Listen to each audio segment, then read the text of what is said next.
وانشق البحار. بسم الله الرحمن الرحيم.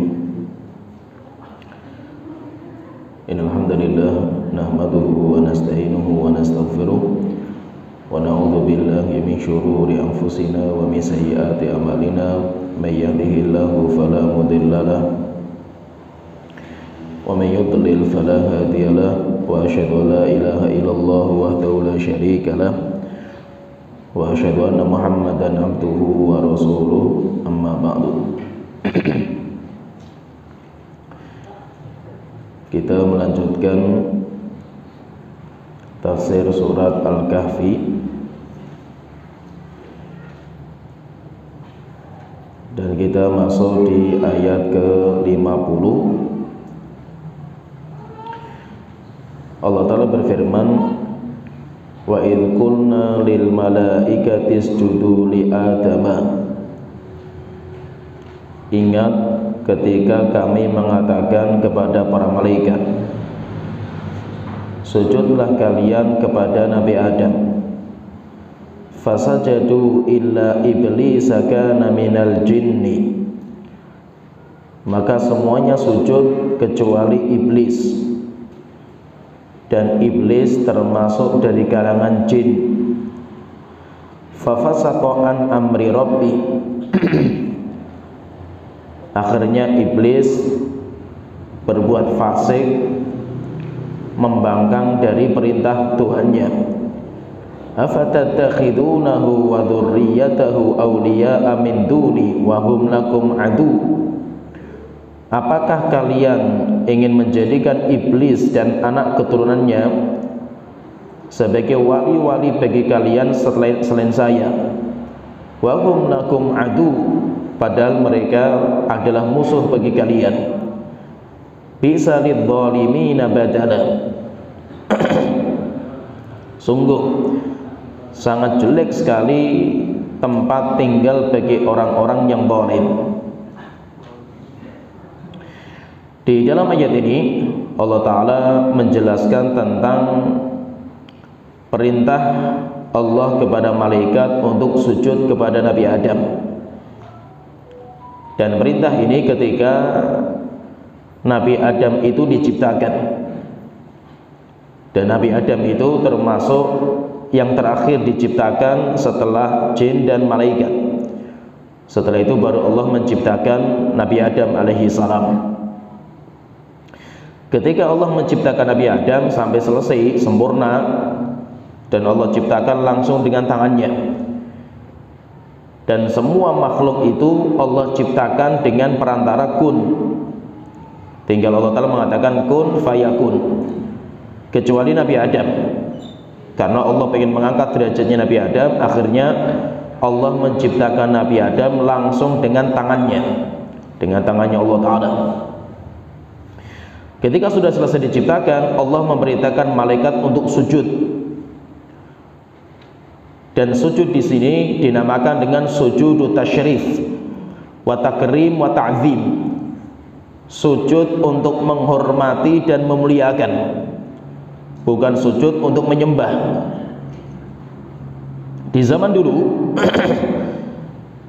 orang menghormati orang lain dengan cara sujud itu dibolehkan, atau dengan cara sungkem itu boleh.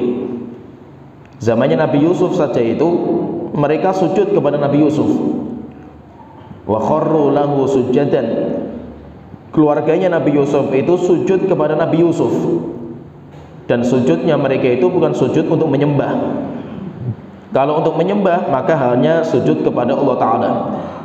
Tetapi sujud yang dimaksud dengan sujud di sini itu adalah sujud tasyrif, sujud untuk memuliakan. Apakah kita itu boleh sujud kepada orang tua, yaitu masih sungkem, sampai posisi kita itu kayak sujud kepada orang tua? Maka kita katakan hukum itu sudah dihapus di agama kita, sehingga dalam Islam gak dibolehkan lagi. Walaupun zaman sebelum kita itu dibolehkan, tetapi zaman kita sudah tidak dibolehkan. Sehingga Rasulullah SAW ketika Mu'adz bin Jabal sujud kepada beliau, Rasulullah SAW marah. Setelah itu Rasulullah mengatakan, "Lau kuntu amiran rajulan ayyasjuda li rajulin jika saya boleh memerintahkan orang untuk sujud kepada yang lain, la amartul mar'ata antas tasjuda li zaujiha. Saya perintahkan wanita untuk sujud kepada suaminya. Tapi sudah nggak boleh lagi. Sehingga di dalam Islam syariat itu dihapus. Maka tidak boleh lagi sujud untuk menghormati. Seperti sujudnya malaikat untuk menghormati, untuk memuliakan Nabi Adam alaihissalam. Nanti dibahas oleh para ulama, apakah dengan sujudnya malaikat kepada Nabi Adam itu berarti Nabi Adam lebih mulia daripada malaikat? Yaitu pembahasan lain. Kalau ditanya misalkan apakah Nabi Adam itu lebih mulia daripada malaikat, suami malaikat saja suruh sujud untuk mengagungkan Nabi Adam. Apakah Nabi Adam itu lebih mulia daripada malaikat? Maka itu khilaf panjang di antara para ulama. Ada yang mengatakan malaikat itu lebih mulia daripada manusia, yaitu manusia yang beriman, manusia yang beriman, manusia yang bertakwa.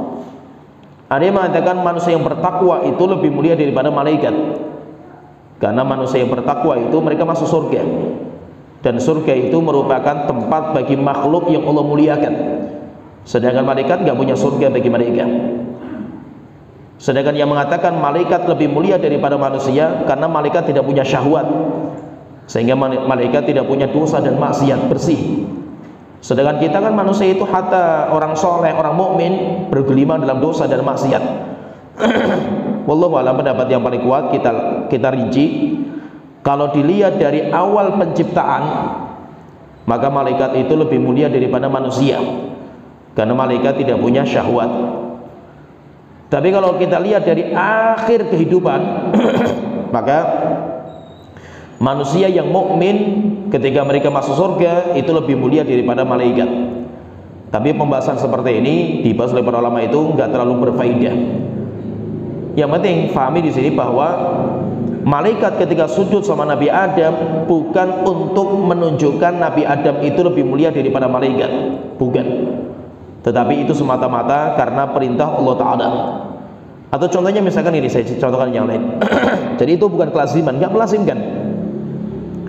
Contohnya yang lain misalkan Nabi Musa itu diperintahkan oleh Allah untuk belajar sama Nabi Khidir.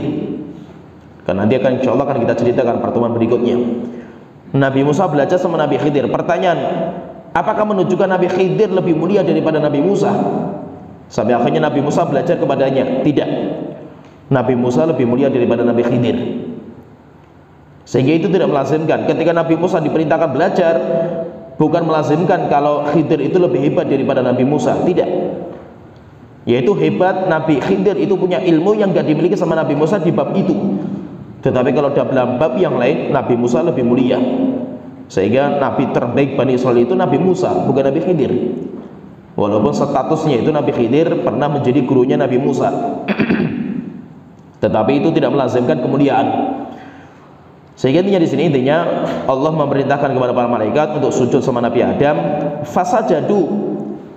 Kemudian Allah Ta'ala mengatakan semua malaikat itu sujud kecuali iblis. Kecuali iblis. Istitsna, pengecualian itu yaitu ketika dikecualikan, misalkan semua murid datang kecuali Muhammad. Pengecualian itu pasti pengecualian dari salah satu dari rombongan itu yang tidak masuk hukum. Ya, tadi misalkan saya katakan semua murid datang kecuali Muhammad. Muhammad itu siapa? Muhammad itu kan salah satu dari murid. Dia yang dikecualikan dari kedatangan murid itu. Dia murid yang nggak datang, tetapi dia itu termasuk jadi murid. Kenapa? Karena dikecualikan. Nah, di sini yang menjadi pertanyaan, Allah itu kan memerintahkan malaikat. Allah memerintahkan malaikat untuk sujud sama Nabi Adam. Semuanya sujud kecuali iblis. Nah, yang menjadi pertanyaan berarti iblis itu dari rombongan siapa iblis itu? Maka Allah tegaskan di sini, iblis itu bukan malaikat. Maka Allah telah mengatakan kana minal jin. Iblis itu termasuk jin. Dia bukan malaikat. Nah, pertanyaan sekarang, terus ngapain dikecualikan gitu? Kan yang diperintahkan malaikat. Kenapa kok setelah itu dikecualikan iblis, padahal iblis bukan malaikat? Maka kita katakan pengecualian itu pengecualian dalam rombongannya, bukan dalam asal penciptaan. Yaitu maksudnya itu walaupun asal penciptaan malaikat dan iblis itu beda. Malaikat diciptakan dari cahaya, iblis dari api. Tapi mereka itu dulunya satu soft, sehingga iblis itu termasuk softnya malaikat, kumpul dengan malaikat. Nah, satu rombongan ini walaupun iblis ada, tapi kenapa iblis nggak disebutkan? Karena mimbabi taglib, karena ya sebagai bentuk mayoritas saja, karena mayoritas malaikat, iblis cuma satu. Akhirnya perintahnya itu untuk malaikat, rombongan malaikat, walaupun ada iblis di dalamnya. Semua malaikat sujud kepada Allah Ta'ala kecuali iblis. Dan iblis itu termasuk jin, dan iblis itu durhaka terhadap perintah Allah Ta'ala. Akhirnya nanti iblis itu dikeluarkan dari surga, dikeluarkan dari barisan malaikat, dikeluarkan surga, kemudian sampai divonis kekal neraka jahanam. Dan iblis pun siap, bahkan dia minta sama Allah Ta'ala tangguhan umur, sampai akhirnya dikabulkan sama Allah Ta'ala, sehingga umurnya iblis itu panjang sampai hari kiamat. Nabi Adam sudah meninggal, iblis masih ada, sampai hari kiamat umurnya dipanjangkan sama Allah Ta'ala. Setelah itu Allah Ta'ala mengatakan, afatattakhidunahu wa dzurriyyatahu awliya'a min duni. Apakah kalian wahai manusia, yaitu kalian itu Nabi Adam dan anak keturunannya itu, afatattakhidunahu, apakah kalian itu ingin menjadikan iblis dan keturunannya sebagai wali-wali kalian selain aku, wa hum lakum adu, padahal mereka itu musuh nyata bagi kalian. Yaitu Allah mengingatkan bahwa iblis ketika diperintahkan untuk sujud kepada Nabi Adam, iblis gak terima. Iblis tidak terima. Kenapa? Karena logika akalnya iblis, logika otaknya iblis itu, dia itu lebih mulia daripada Adam. Dia lebih mulia daripada Adam. Kenapa? Karena khalaqtani min narin wa khalaqtahu min tin. Engkau menciptakan saya dari api, dan engkau ciptakan Adam dari tanah. Versi akalnya saya, api itu lebih mulia daripada tanah, sehingga iblis tidak mau sujud. Kalau malaikat tidak, malaikat walaupun diciptakan dari cahaya tidak merasa lebih hebat daripada tanah. Kenapa? Karena perintah Allah ini tidak menunjukkan kemuliaan. Sebagaimana tadi saya ingatkan, bahwa Allah ketika memerintahkan malaikat itu sujud sama Nabi Adam, bukan karena bab mulia, Nabi Adam itu lebih mulia daripada malaikat, bukan, tetapi semata-mata itu perintah Allah Ta'ala. Kalau iblis tidak, iblis menanggapi perintah Allah itu berkaitan dengan kemuliaan. Berarti apa? Adam lebih mulia daripada saya. Padahal apa? Versinya iblis, saya lebih mulia daripada Adam. Akhirnya iblis membangkang. Kenapa? Karena dia itu membantah perintah Allah dengan logika otak, logika akal, dan itu syubhatnya syaitan. Maka setelah itu Allah Ta'ala mengatakan, afatattakhidunahu wa dzurriyyatahu awliya. Iblis itu musuh kalian dan berjuang untuk menyesatkan kalian, mengeluarkan kalian dari surga. Maka kenapa kalian itu menjadikan iblis dan bala tentaranya, anak-anaknya, keturunannya itu sebagai wali, padahal mereka itu musuh bagi kalian? Di sini dibahas oleh para ulama tentang faidah bahwa iblis itu punya keturunan. Kenapa? Karena Allah Ta'ala mengatakan dzurriyyah. Allah Ta'ala mengatakan dzurriyyah, afatattakhidunahu wa dzurriyyatahu. Apakah kalian menjadikan iblis dan dzurriyyah, keturunan?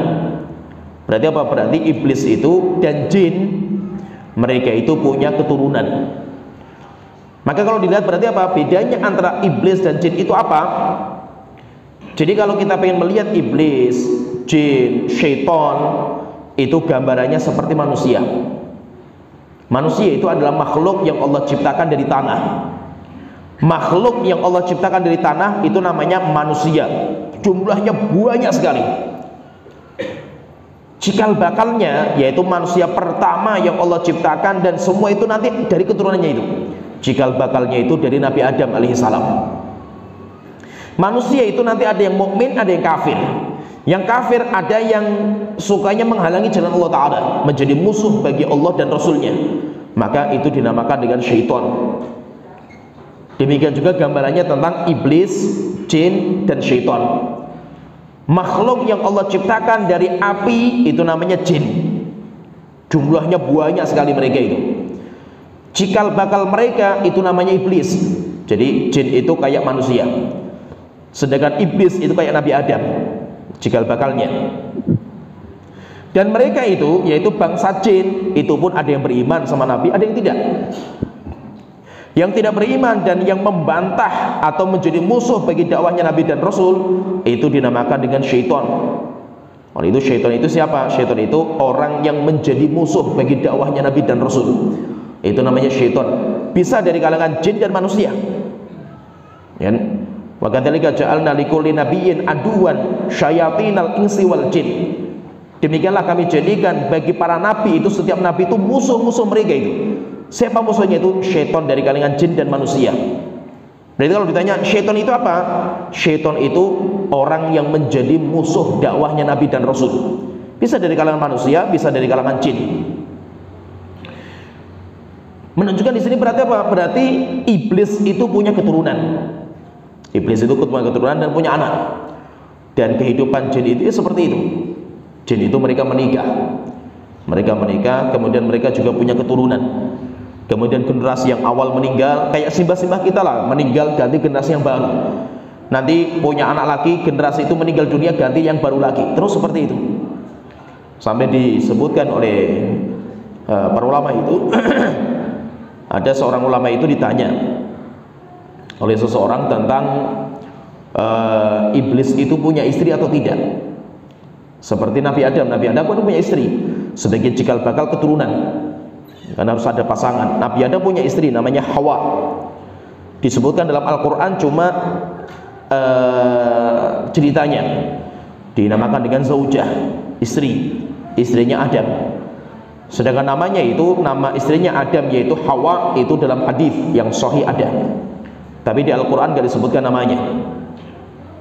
Sedangkan iblis, istrinya iblis itu gak ada isyarat. Dalam Al-Quran gak ada, dalam hadis gak ada. Dibahas oleh para ulama, iblis itu punya istri gak? Punya pasangan tidak? Maka para ulama mengatakan ada. Iblis itu punya pasangan. Kenapa punya pasangan? Karena iblis punya keturunan. Karena iblis itu punya keturunan. Dan keturunan iblis itu karena peranakan, yaitu karena perkawinan antara iblis dengan pasangannya. Cuma siapa pasangannya itu? Ada seorang ulama itu ditanya, iblis itu punya istri? Ada. Terus siapa istrinya itu? Maka ulama ini mengatakan, saya belum pernah mendapatkan undangan walimahnya, sehingga saya nggak tahu itu siapa istrinya itu. Kecuali kalau ada undangan walimahnya itu, ada penjelasannya itu, saya tahu gitu. Maksudnya apa? Nggak penting untuk mengetahui istrinya iblis itu siapa, itu nggak penting kan itu. Yang penting apa? Kita pahami bahwasanya apa? Iblis itu punya keturunan. Dan keturunan itu nggak mungkin muncul kecuali dengan perkawinan. Sehingga apa? Sehingga mereka itu, yaitu bangsa jin, mereka itu juga menikah. Mereka menikah, mereka juga punya anak, kemudian mereka meninggal. Dibahas juga oleh para ulama, tidak semua jin itu dipanjangkan umurnya sampai hari kiamat, tidak. Karena Allah telah mengatakan di dalam Al-Quran, innaka minal mundhorin, iblis, kamu termasuk yang kami akhirkan ajalnya itu. Apakah semua bangsa jin semua seperti itu? Tidak. Mereka mati. Jadi dia meninggal dunia, ganti generasi berikutnya, meninggal dunia, ganti generasi berikutnya, seperti kita. Ya, walaupun ada di antara mereka itu yang umurnya dipanjangkan sampai hari kiamat, seperti iblis dan bala tentaranya. Maka Allah Ta'ala sini mengatakan, afatattakhidunahu wa dzurriyyatahu awliya'a min duni wa hum lakum adu. Apakah kalian menjadikan iblis dan keturunannya itu sebagai wali-wali bagi kalian selainku? Wa hum lakum adu, padahal mereka itu musuh bagi kalian. Bi'sa lidzalimina badala. Jelek sekali penggantian dari orang-orang yang zalim. Nanti insya Allah kita lanjut lagi ayatnya. Nanti ada pembahasan bagus yang dibahas oleh Imam Mukathir ketika membahas tentang iblis. Nanti akan kita sebutkan nanti. Tapi kita sebutkan dulu ayatnya, kita selesaikan. Setelah itu Allah Ta'ala berfirman, ma ashhadtuhum khalqas samawati wal ardi wala khalqa anfusihim wa ma kuntum muttakhidal mudillina aduda. Ma ashhadtuhum, saya tidak pernah mengajak iblis dan keturunan mereka untuk menyaksikan penciptaan langit dan bumi, wala khalqa anfusihim, demikian juga penciptaan diri mereka sendiri. Wa ma kuntum muttakhidal mudillina aduda, dan saya tidak menjadikan orang-orang yang menyimpang sebagai teman saya, sebagai penolong saya. Di sini Allah Ta'ala menggambarkan tentang kondisi iblis dan bala tentaranya itu, mereka itu juga tidak mengetahui perkara yang gaib. Pencipta langit, pencipta bumi itu sudah ada sejak iblis, sejak sebelum iblis diciptakan. Sehingga iblis tidak tahu bagaimana Allah menciptakan langit dan bumi. Demikian juga penciptaan iblis sendiri pun iblis nggak tahu. Seperti kita lah itu. Kita itu diciptakan dulu dalam rahim ibu kita, di perut ibu kita nggak pernah tahu itu kayak apa Allah menciptakan kita itu. Sampai akhirnya kita dilahirkan. Kita dilahirkan, setelah kita dilahirkan, semua memori ketika kita dulu di rahim ibu kita semuanya dihapus. Memorinya terhapus semua. Sehingga kita coba cari informasi dulu ketika kita di rahim ibu kita itu ngapain kita itu. Memorinya hilang semua. Ya, hilang, nggak ada memorinya itu. Demikian juga Pak, gambarannya ke iblis. Iblis itu diciptakan dari api. Iblis pun nggak pernah tahu bagaimana dia itu diciptakan. Nah itu apa? Maka ada perkara-perkara gaib di mana syaitan iblis itu nggak tahu juga itu. Penciptaan langit, penciptaan bumi, demikian juga penciptaan diri mereka pun mereka nggak tahu. Oleh karena itu iblis itu, demikian juga syaitan, demikian juga jin, mereka itu seperti kita. Mereka itu seperti kita, yaitu apa? Kalau mereka itu menyaksikan sebuah kejadian, baru mereka tahu. Tapi kalau mereka itu tidak menghadiri sebuah kejadian, mereka pun nggak tahu. Sehingga Allah Ta'ala sendiri mengatakan, ma ashhadtuhum, saya tidak pernah mengajak iblis dan bala tentaranya untuk menyaksikan bagaimana aku menciptakan langit dan bumi. Kalau mereka menyaksikan, baru mereka tahu. Diri kita juga seperti itu, kita manusia kayak gitu. Kita misalkan kita di sini, apa yang terjadi di masjid ini kita tahu. Tapi apa yang terjadi di rumah kita sekarang kita nggak tahu, karena kita nggak menyaksikan. Demikian juga iblis. Iblis itu juga seperti itu. Iblis juga nggak tahu perkara yang gaib, nggak tahu. Sampai ketika iblis itu diperintahkan oleh Nabi Sulaiman untuk membangun Masjidil Aqsa dengan bangunan yang sangat-sangat megah sekali. Rupanya target bangunannya itu lama. Setelah itu sebelum selesai, yaitu masih lama prosesnya itu, ajalnya Nabi Sulaiman itu sudah datang. Hanya ketika datang malaikat maut untuk mencabut nyawanya Nabi Sulaiman, padahal proyek pembangunan Masjidil Aqsa besar-besaran itu belum selesai. Maka Nabi Sulaiman takut kalau seandainya dia itu meninggal dunia dan diketahui sama jin-jin yang bekerja, takut mereka itu tidak mau melanjutkan pekerjaan mereka. Akhirnya Nabi Sulaiman minta kepada Allah Ta'ala supaya disembunyikan ajalnya. Walaupun harus mati gak apa-apa, tapi disembunyikan. Akhirnya dikabulkan sama Allah Ta'ala. Setelah itu Nabi Sulaiman itu ngambil kain kafan, sholat 2 rakaat. Sholatnya bagaimana Allahu a'lam, disebutkan ada sebuah riwayat seperti itu. Setelah itu beliau itu berdiri di atas tongkatnya memantau kerjaan proyek pembangunan Masjidil Aqsa. Ketika berdiri, kemudian dicabut nyawanya sama malaikat maut.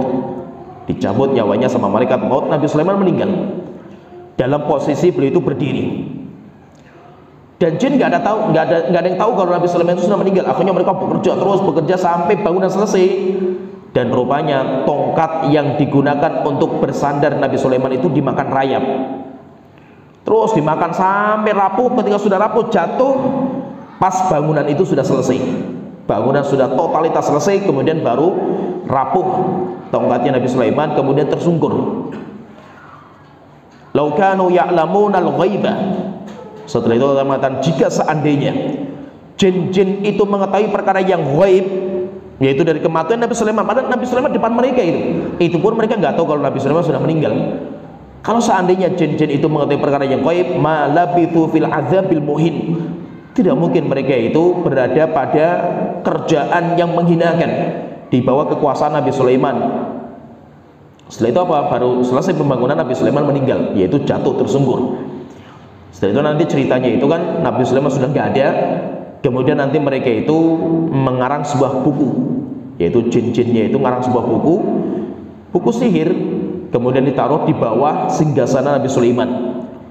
Kemudian mereka mengatakan kepada orang-orang, Sulaiman itu menjadi orang hebat, bisa menaklukkan kita karena dia itu punya buku panduan. Kalau kalian ingin tahu kekuasaan Nabi Sulaiman, bongkar singgasananya. Akhirnya singgasananya dibongkar. Setelah itu terdapat sebuah buku sihir. Akhirnya dipelajari sama manusia. Kemudian setelah itu apa? Sihir berkembang. Maka Allah Ta'ala mengatakan, wa ma kafara Sulaiman. Allah tidak pernah kufur belajar sihir. Bukan, itu mukjizat yang Allah Ta'ala berikan. Tetapi sihir itu adalah bikinan syaitan-syaitan, bikinan jin-jin yang ingin menyesatkan manusia. Jadi maksudnya di sini intinya bahwa Allah itu tidak pernah mengajak iblis dan bala tentaranya untuk menyaksikan bagaimana Allah menciptakan langit, bumi, dan penciptaan diri mereka. Sehingga mereka pun nggak tahu perkara yang gaib, mereka nggak tahu. Setelah itu Allah berfirman, wa yauma yaqulu nadu syuraka'i alladzina za'amtum. Dan ingat hari di mana Allah akan mengatakan kepada orang-orang yang menjadikan iblis dan bala tentaranya sebagai wali, sebagai Tuhan mereka. Nadu syuraka'i alladzina za'amtum. Wahai manusia yang berbuat kesyirikan, panggillah sekarang sekutu-sekutuku yang kalian dulu mengatakan bahwasanya saya punya sekutu, saya punya anak. Panggil mereka. Alladzina za'amtum, yang dulu kalian di dunia mengira mereka itu sekutu saya. Fada'uhum, coba panggil. Akhirnya mereka berusaha memanggil. Mereka memanggil Lata, Uzza, Manat. Mereka memanggil Tuhan-Tuhan mereka. Falam yastajibu lahum. Sesembahan yang mereka sembah selain Allah di dunia tidak pernah memenuhi panggilan mereka. Wa ja'alna bainahum mawbiqah, dan kami jadikan semua mereka kebinasaan bagi mereka. Wa ra'al mujrimuna an-nara fadhannu annahum waqi'uha wa lam yajidu anha masrifa. Setelah itu mereka melihat api yang menyala-nyala. Fadhannu annahum waqi'uha, dan mereka yakin sekali pasti akan masuk dalam api itu. Wa lam yajidu anha masrifa, dan mereka tidak memiliki tempat untuk keluar dari api itu. Yaitu apa? Ketika orang-orang itu nanti mereka itu menyembah kepada Allah Ta'ala, maka Allah ingin membuat mereka itu sedih. Allah ingin menambah mereka penyesalan mereka. Dengan cara apa? Didatangkan apa yang mereka sembah. Setelah itu yang mereka sembah itu juga dimasukkan ke neraka jahanam bersama mereka. Akhirnya apa? Mereka melihat dengan mata mereka, sesembahan mereka pun diazab sama Allah Ta'ala, dimasukkan neraka. Antum wa ma ta'buduna min dunihi hasabu jahannam. Allah Ta'ala mengatakan kalian dan apa saja yang kalian sembah selain Allah itu akan menjadi bahan bakar neraka. Antum laha waridun, kalian semuanya akan masuk ke dalamnya. Sampai Allah Ta'ala mengatakan nanti ketika di padang mahsyar itu dalam hadis qudsi, Allah Ta'ala mengatakan man kana ya'budu syai'an falyatabi'hu. Siapa yang dulu pernah menyembah selain Allah, selain apa sajalah yang disembah itu, ikuti sesembahan dia. Akhirnya orang yang menyembah salib ikuti salib, salibnya dimasukkan ke neraka, orang-orang pada nyemplung di neraka. Ada orang yang menyembah batu, pohon, berhala dan yang lainnya, semuanya masuk ke dalam neraka bersama dengan apa yang mereka sembah. Tujuannya apa? Tujuannya untuk menghinakan mereka. Semakin sedih, semakin menyesal. Akhirnya mereka itu akan mencaci dan melaknat Tuhan-Tuhan mereka. Kalian dulu yang saya sembah, saya berharap kalian bisa menyelamatkan saya. Rupanya kalian saja diazab, kalian saja dimasukkan neraka jahanam, nggak bisa apa-apa. Akhirnya apa? Itu menambah mereka sedih. Akhirnya orang yang masuk neraka itu setiap hari cuma menyesal. Setiap hari cuma mereka itu sedih. Saking sedihnya itu Rasulullah SAW itu sampai menggambarkan orang-orang yang masuk neraka jahanam itu, inna ahlan nari layabkun. Setiap hari kerjanya cuma menangis, menangis dan menangis. Sampai air mata mereka itu kalau dikumpulkan, kemudian dialirkan kapal pesiar, itu akan berjalan kapal itu di atas tetesan mereka. Sampai akhirnya kering mata mereka dari air mata, kemudian yang keluar darah-darah dari mata mereka. Setiap hari cuma menyesal.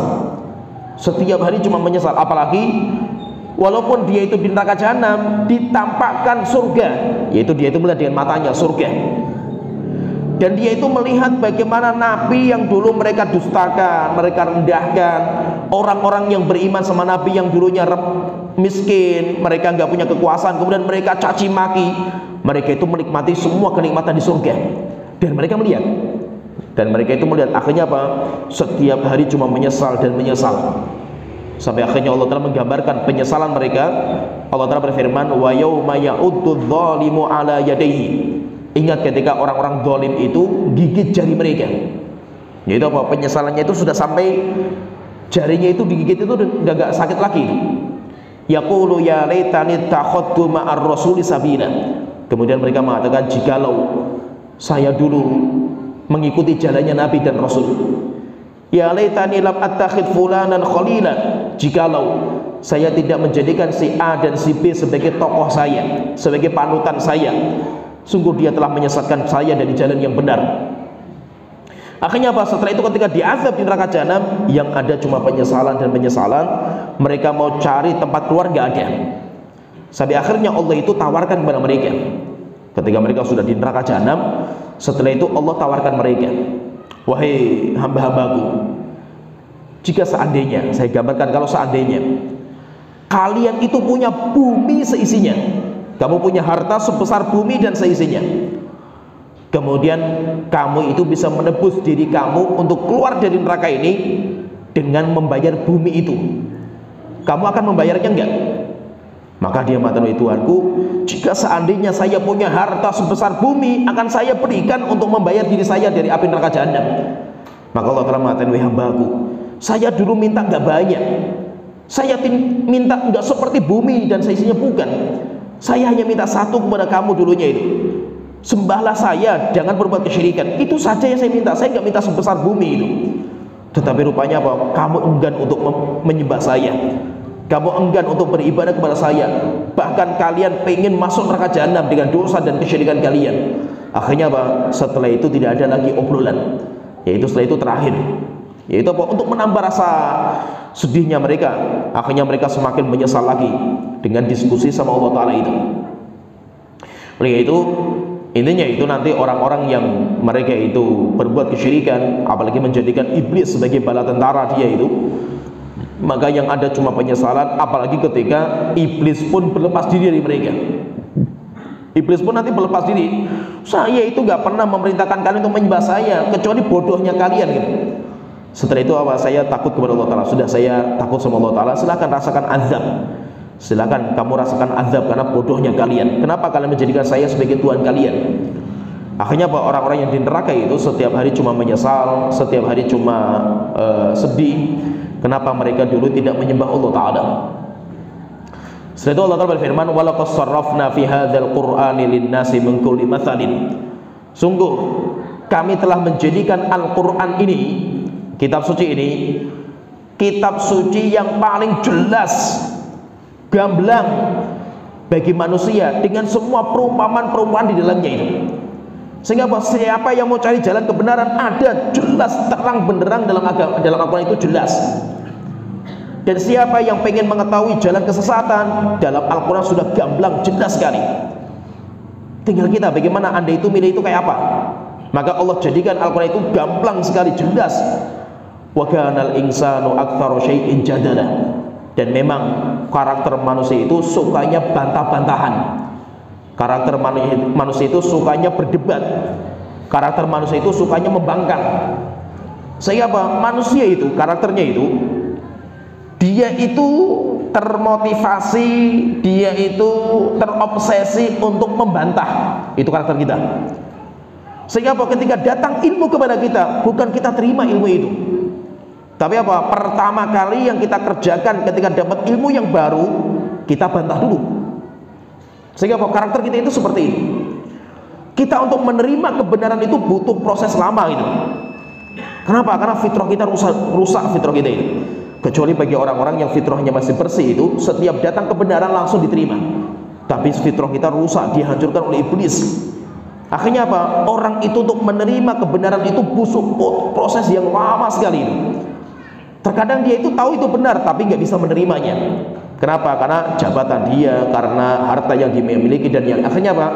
Orang itu susah menerima kebenaran. Maka karakter manusia itu wa kanal insanu aktsaru syai'in jadala.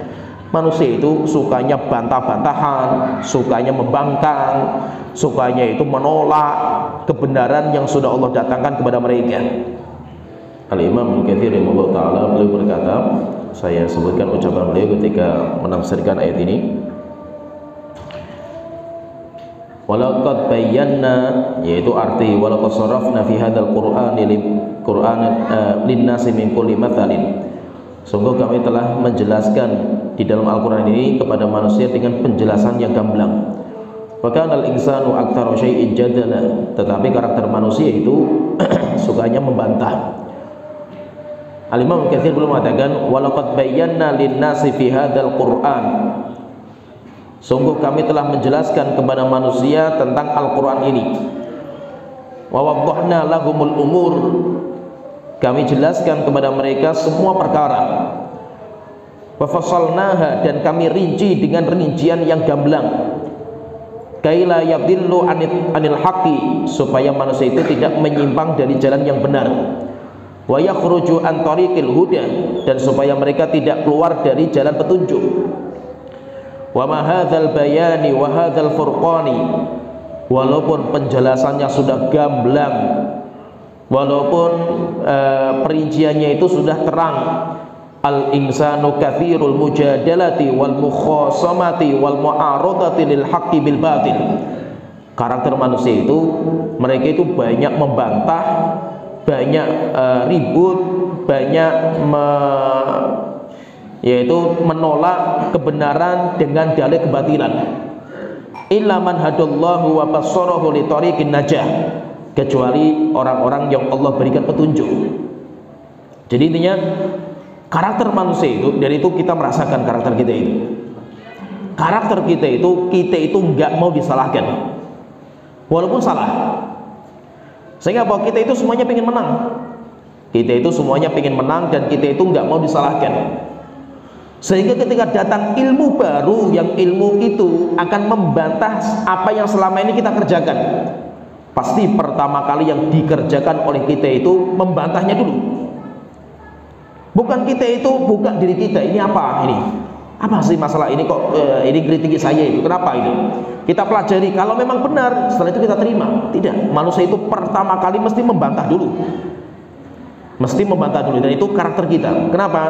Karena kita itu tidak suka dikritik. Karakter kita itu nggak suka dikritik, tidak bisa dinasihati, tidak suka diperbaiki.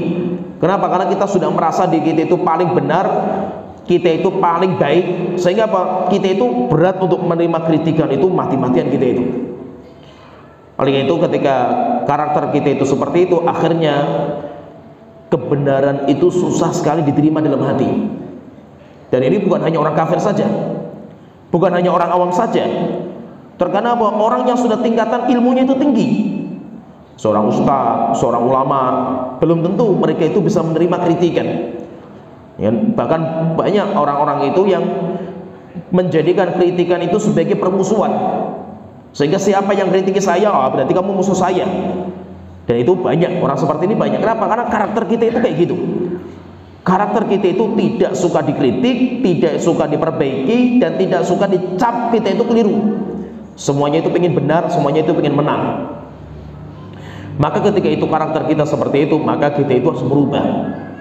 Kita itu harus berubah. Kita harus yakini bahwa kita itu banyak kesalahan, kita itu banyak kekurangan. Apa yang selama ini kita kerjakan sampai menjadi budaya kita belum tentu benar. Dan itu harus kita yakini, maka ilmu akan berkembang. Akhirnya dengan kita itu merasa diri kita bodoh, kita itu akan terus belajar.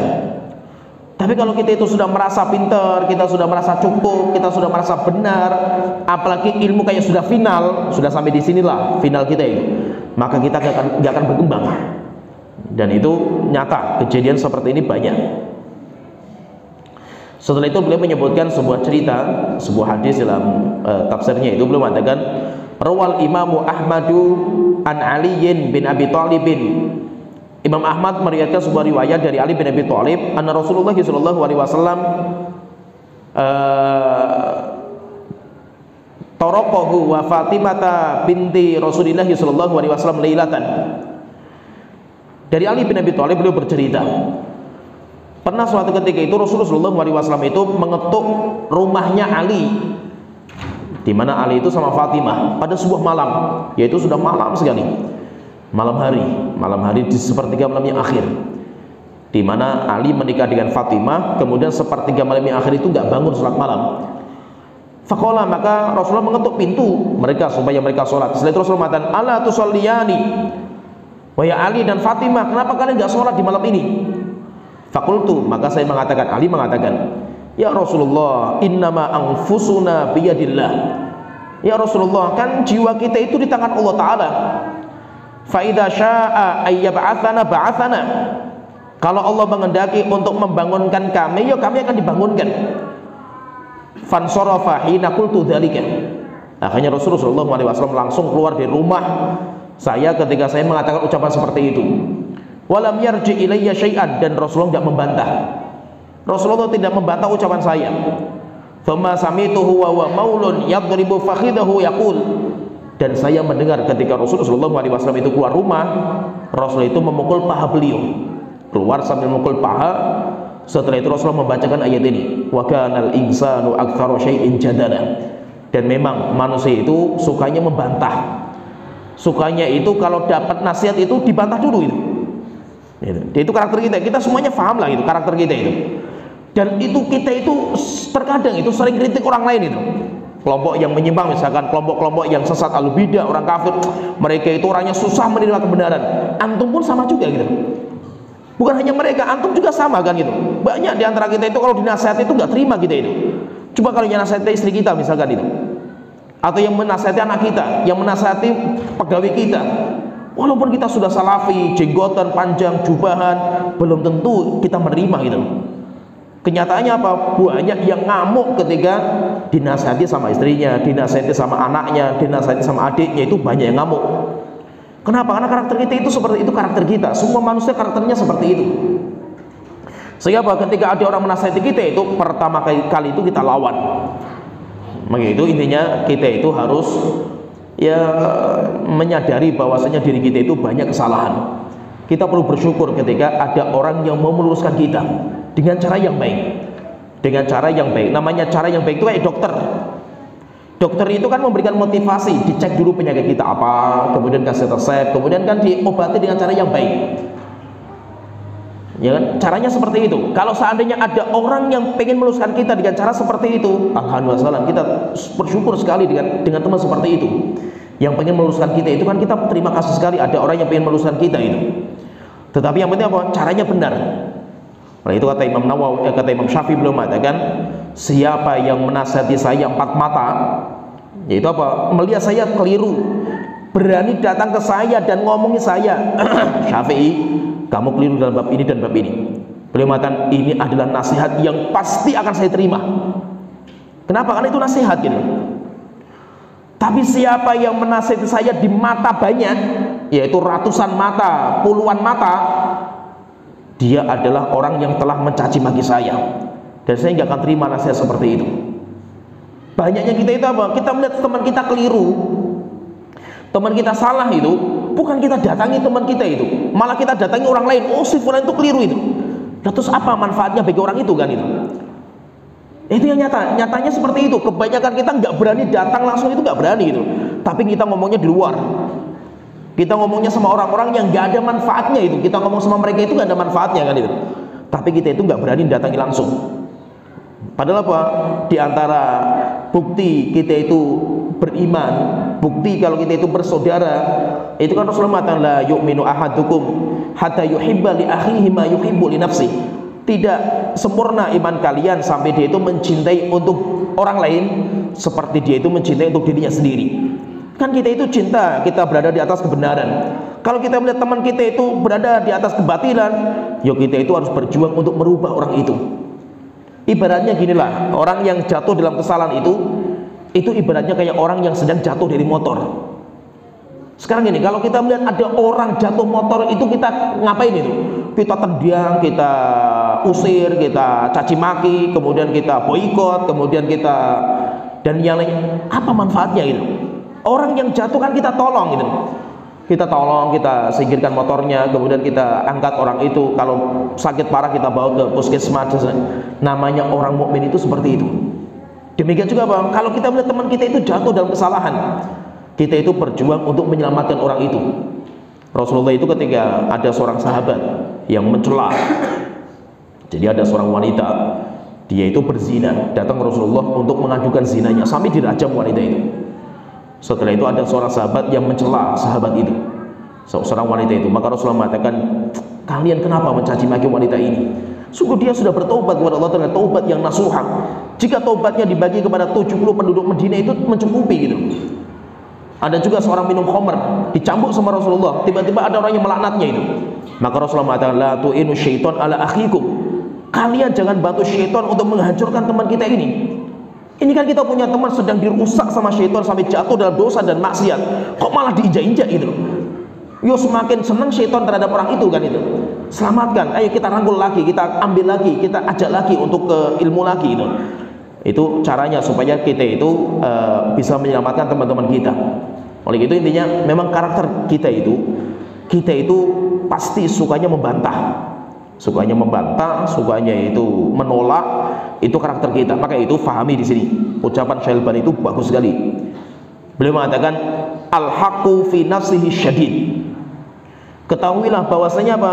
Kebenaran itu secara zatnya itu sudah berat diterima oleh hati orang.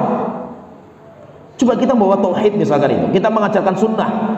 Tauhid dan sunnah itu sudah berat diterima oleh hati orang itu. Kenapa? Karena mereka harus meninggalkan budaya mereka, mereka harus meninggalkan kebiasaan mereka itu. Jadi mereka untuk menerima kebenaran, untuk menerima sunnah, untuk menerima tauhid itu nggak mudah mereka itu. Apa kata Syalbani? Beliau mengatakan, maka jangan diperberat tauhid, sunnah dan kebenaran itu dengan sikap kalian yang kasar. Wong kita dakwahnya lemah lembut saja itu, banyak yang nggak terima kan itu. Nabi Muhammad kayak apa itu? Baiknya akhlaknya beliau. Apakah orang Arab terima? Enggak. Banyak yang memusuhi beliau, padahal caranya beliau lembut sekali kan itu. Apalagi kalau kita itu dakwahnya kasar, kita itu dakwahnya arogan, semakin jauh orang itu dari kebenaran. Oleh itu Rasulullah SAW itu mengatakan, mengingatkan kepada kita, yaitu Rasulullah pernah ngirim dua orang sahabat ke Yaman waktu itu, Mu'adz bin Jabal dan Abu Musa al-Asy'ari. Pesannya Rasulullah mengatakan, yassira wa la tu'assira, basyira wa la tunaffira. Wahai Mu'adz dan Abu Musa, yassira, tolong nanti kalau kamu dakwah ke sana itu permudah urusan agama. Wa la tu'assira, jangan dibuat susah beragama itu. Basyira wa la tunaffira, berikan kabar gembira bagi mereka untuk masuk Islam. Jangan membuat mereka itu lari dari agama. Sehingga apa? Kita buat agama itu mudah bagi orang supaya mereka itu berbondong-bondong masuk Islam itu. Jangan sampai kita bikin agama itu susah sehingga orang itu lari dari agama kita. Oleh itu intinya manusia itu mereka untuk menerima kebenaran dan mereka rela mengorbankan keyakinan mereka selama ini, mereka mengorbankan kebiasaan mereka selama ini itu gak mudah, berat mereka itu. Maka caranya bagaimana? Kita perbaiki diri kita dulu sebagai juru dakwah supaya kita itu menyampaikan nasihat itu bisa tepat di hadapan mereka. Kemudian sedikit di sini kita bahas sedikit karena Al-Imam Ibnu Katsir itu ketika membahas tadi tentang masalah penciptaan iblis, beliau mengatakan sebuah ucapan bagus. Saya ini bahas sedikit saja. Sebenarnya pembahasan panjang ini, tapi kita bahas sedikit saja. Beliau mengatakan ketika menciptakan tadi tentang penciptaan iblis, terus bagaimana si iblis itu gambarannya dan yang lainnya. Beliau mengatakan waqad ruwiya fi hadza atharun katsiratun anis salaf. Telah diriwayatkan banyak sekali sebuah riwayat dari ulama-ulama salaf kita, ghalibuha minal israiliyat. Mayoritas itu dari cerita-ceritanya Bani Israil. Allati tunqal liyangdura fiha, di mana cerita-cerita Israiliyat itu diriwayatkan untuk kita teliti, kita pelajari. Wallahu a'lam bihali katsirin minha. Beliau mengatakan dan Wallahu alam, Allah yang tahu bagaimana kondisi benarnya cerita-cerita Israiliyat itu. Wa minha, ada di antara cerita Israiliyat itu ma qad yaqta'u bikadzibihi, sebuah cerita yang pasti kelirunya itu, pasti dustanya, limukhalafatihi lil haqqil ladzi bi'aidina, karena cerita-cerita itu menyimpang dari apa yang di tangan kami, yaitu Al-Quran dan Sunnah, jelas menyimpang. Maka itu berarti itu jelas dustanya. Wa fil Qur'ani ghunyatun an kulli ma adahu min al-akhbaril mutaqaddimati. Dan kalau kita ingin cari kebenaran, Al-Quran sudah cukup. Sehingga kalau kita ingin cari kebenaran, Al-Quran itu cukup, nggak usah kita tambah dengan cerita-cerita seperti itu. Li'annaha la takadu takhlu min tabdilin wa ziyadatin wa nuqsanin. Kenapa? Karena cerita Israiliyat itu tidak lepas dari perubahan, tambahan dan pengurangan. Waqad wada'a fihi asya' waqad wada'a fihi asya'un katsiratun, dan banyak sekali kedustaan. Namanya orang-orang ahli kitab, mereka mendustakan banyak sekali. Walaysa lahum minal huffazil mutqinin alladzina yanfuna anha tahrifal ghalin wa intihalal mubtilin. Apalagi orang-orang ahli kitab itu, mereka tidak punya ulama-ulama kayak ahli hadisnya kita, yang akan memfilter setiap agama mereka. Ini yang dirubah, ini yang ditambahkan, ini yang dikurangi, itu akan dijaga sama ulama-ulama seperti ulama hadis. Mereka nggak punya. Kama li hadhil ummati minal a'immatil ulama, sebagaimana Allah memberikan karunia kepada umat ini dari adanya ulama-ulama al-hadis, wasadatil atqiya wal barazatin nujaba minal jahabidatin nuqat wal hufadil jayyad. Ulama-ulama al-hadis dari pemimpin-pemimpin kita, ulama-ulama kita yang terus mempelajari mana yang palsu, mana yang ditambahkan, mana yang dikurangkan, itu akan dibongkar sama mereka.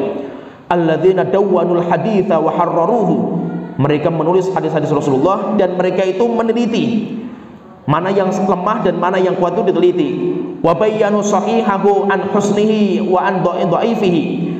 Akhirnya mereka itu menjelaskan mana hadis yang sahih, mana yang hasan, mana yang dhaif, min munkarihi wa mudhihi, dan mana yang mungkar, mana yang palsu, wa matrukihi wa makdubihi, dan mana yang ditinggalkan matruk, wa arraful wadda'ina wal kadzabin wal majhulin. Dan mereka ulama-ulama kita itu membongkar siapa para pendusta hadis, para majhulin, orang-orang yang enggak dikenal, itu semuanya dibongkar. Wa ghairi dzalika min asnafir rijal, demikian juga semua biografi rawi pun ditulis oleh para ulama-ulama kita. Kullu dzalika siyanatan lil janabin nabawiyyi wal maqamil muhammadi. Tujuannya untuk apa? Allah menjadikan ulama-ulama seperti ini itu ada di umat Islam. Tujuannya untuk menjaga agama kita, untuk menjaga agamanya Nabi Muhammad sebagai penutup para nabi dan rasul, sehingga agama beliau terjaga. Maka semua kedustaan yang dialamatkan kepada Nabi Muhammad, dialamatkan kepada Islam, semuanya dibongkar, semuanya para ulama-ulama kita. Setelah itu beliau mengatakan ayyun saba ilaihi kadzibun, supaya Nabi Muhammad itu steril, supaya Nabi Muhammad itu bersih, sehingga tidak ada kedustaan yang dinamakan, dialamatkan kepada beliau. Orang mengatakan, oh Rasulullah bersabda seperti ini, padahal dusta. Maka nanti ada ulama yang berbersihkan nama beliau. Au yuhadditsu anhu bima laysa minhu, atau orang itu menyampaikan dari Rasulullah apa-apa yang Rasulullah enggak pernah menyampaikan.